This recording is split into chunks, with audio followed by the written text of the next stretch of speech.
Unexpected Journey, Memoir of a Siberian Deportee by Juzė Avižienyte-Žukauskiene. Translated from Lithuanian and narrated by Giedrė Kumpikas, niece of the author, and by Isabelle Kumpikas, the sister of the author. Chapter 9, On the Barge. Above us, on the barge, the parents of the famous Lithuanian pilot Pyragius settled in. The old man was unshaven, gray-haired, with shabby clothes. Lice were dropping from him. Apparently he had not changed clothes on the journey and had eaten poorly.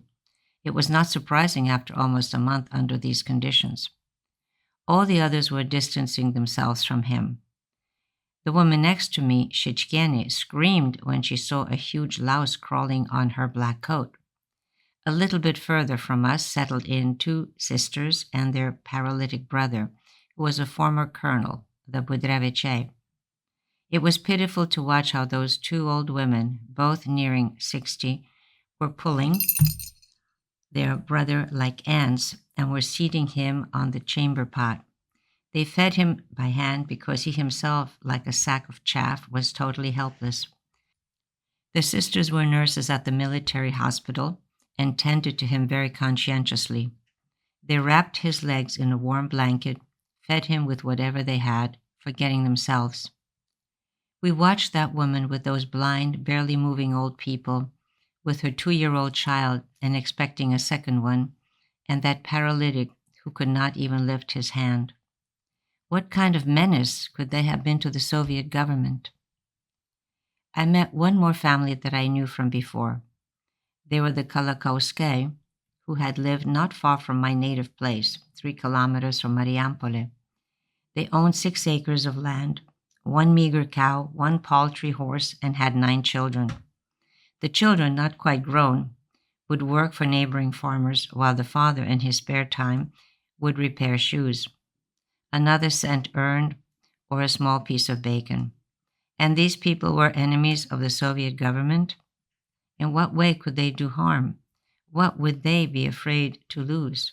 Their only concern, a piece of daily bread. The unknown lay before all of us. What will happen to us? How will we be fed?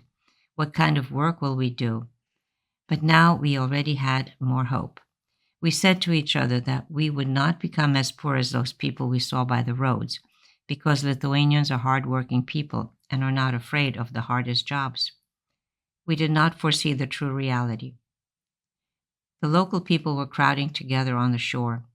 We still had money and began to ask that those free people would buy some food for us. Some people were ordering white buns, others sausage, some others butter, alcohol. The locals were looking at us and smiling, shook their heads. Oh, dearies, we don't have any of that. Nevertheless, they brought some alcohol and the farm women some eggs and milk. When we saw someone with food products, we all forgot our manners and rushed at the sellers. There were few sellers and many buyers. Yes, hunger is a great moving force. A hungry person becomes in no way different from a 4-legged creature. There were even those accommodating people who, having collected a substantial amount of money, would go to town to buy something and would not come back. Our guards also changed. Instead of the red-marked Chekists, a normal militia accompanied us. The militiamen were not so strict anymore. They allowed us to go on shore to ask the people what could be bought. In this fashion, we obtained some soap. We rushed to the river to do our laundry. We washed ourselves, changed clothes, splashed around like ducks. A new problem. We were attacked by gnats.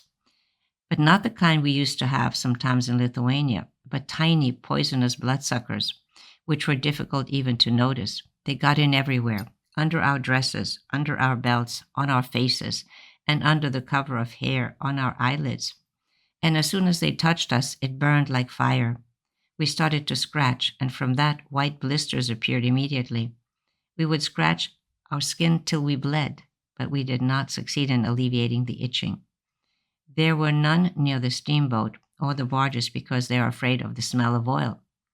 And we, not knowing that, would go further off from the barges to do laundry and to wash ourselves. Finally, the steamboat Proletari came chugging along. We were informed that we would get dinner on board, some tea, and could buy something. We got 200 grams of bread each and half a liter of soup. Each elder of the group, formerly of the train car, received coupons for those in his charge, but each person could pick up his ration individually.